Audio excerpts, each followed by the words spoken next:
Brought to you by GTA, your island, your network.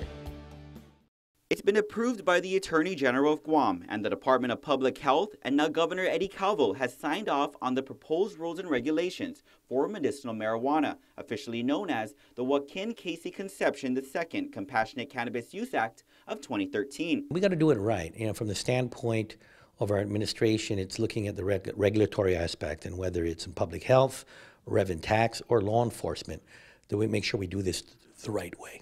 Today, those rules were officially transmitted to the Guam Legislature. This starts the 90-day period for the legislature to approve, disapprove, or amend the proposed rules. If no action is taken, it automatically lapses into effect. The 121-page document sets the rules for fees, applications, and requirements of designated caregivers, dispensaries, dispensary agents, cultivation sites, and cultivation site agents. Some of the notable changes from the draft rules presented a year ago to the latest version is the fees. The new dispensary registration certificate application fee is now set at $5,000 compared to the new registration fee of $35,000 proposed a year ago. The cultivation site registration certificate application fee is also down to $5,000, as is the permit application to operate a dispensary or cultivation site.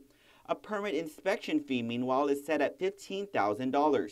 Registry identification cards for qualifying patients is now at $15 compared to the $150 proposal made last year. Meanwhile, Public Health Director James Gillen says, whereas the old rules limited the number of producers and dispensaries, this latest version leaves it wide open instead. He adds with the new rules, there is no provision for laboratory services. He says this would have allowed public health to take samples of what's being dispensed and determine if it is equivalent to whatever dose the Medicinal Marijuana Board is allowing.